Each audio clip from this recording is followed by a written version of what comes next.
Credit cards. Pieces of plastic that are either your salvation or, depending on how you were raised, your worst nightmare.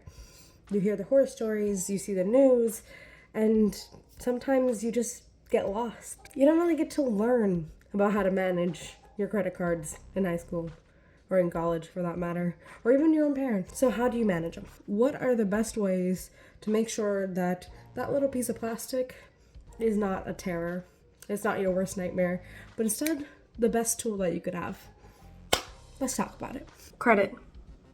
It's universal. You go into any store, and I do mean almost any retail store, and they ask you, would you like to sign up for a credit card? I feel like for some of us that's the bane of our existence, because you're like, how reply? But my point is, it's everywhere. It's on the bandwagon. Everyone and anyone can sign up for it. And you can get it basically anywhere that you could buy anything, honestly. They have gas credit cards now.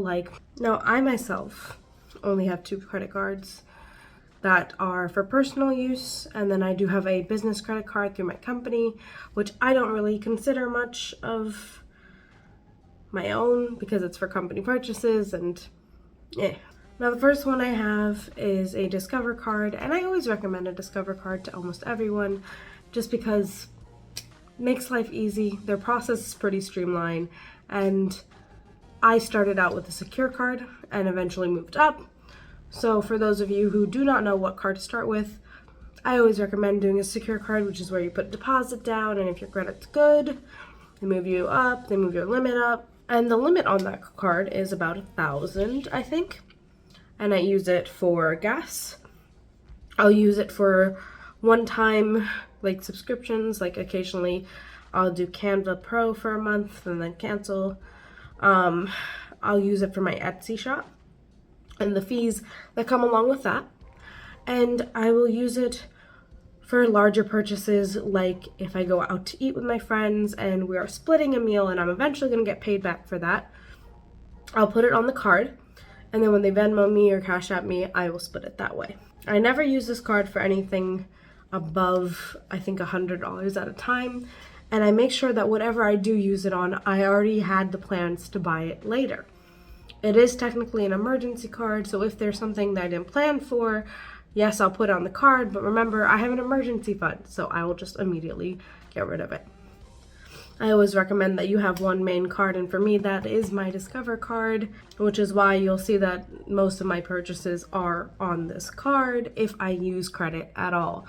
Again, I'm not a big fan of using credit, but I try to put it on things that I know that I'm going to pay off, like those bigger meals that I've already planned to pay off, or something that someone's going to pay me back for.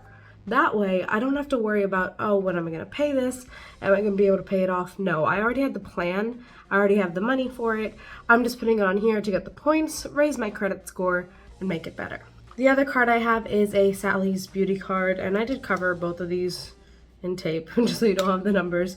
But the reason why I have this, even though it is, again, like a retail shop card, I dye my hair a lot. It is probably one of my biggest purchases, even though it's a lot cheaper than if I was to get it done at a salon.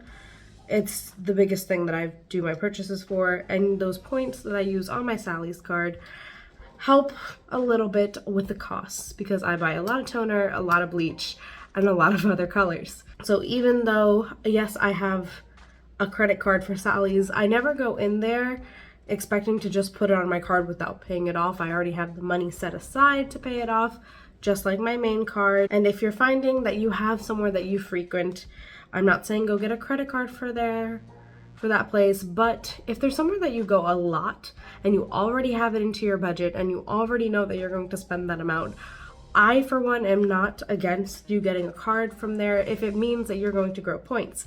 A lot of people like airlines rewards because if you are known to travel a lot, if you already know you have to travel, put it on the card, get the airlines points, and pay it off at the end of the month. I find that when you have credit, managing it in small bunches helps a lot more. So if you don't think that you can handle debt, then do not put more than one card in your name at a time. Yes, I know you have to grow your credit score, but until you get the feel for it and you really understand the weight of these plastic pieces, do not go ahead and sign up for, every card that comes your way. Now, when you're paying off your credit card at the end of the month, remember that you do have this thing called a grace period. It's different for every card, every company, but typically it's a few days in which you have to make sure that you can pay off your card where they won't charge you your fees. Remember, though, that if you are paying on a Friday or on a holiday or on a weekend when your due date falls, it typically takes a few days for you to actually process that payment. That's typically what you would use your grace period for. Even if you do not mind or you do not want to use your grace period, sometimes it happens. Holidays happen, you get busy, you forget. Typically, I recommend paying a week before your actual payment goes through or your payment is due. But of course, not everyone can do that. It's always important to keep in mind. I personally keep it in my calendar, and I also have it in my planner, and I use little red notes on each day, so I remember that is a bill.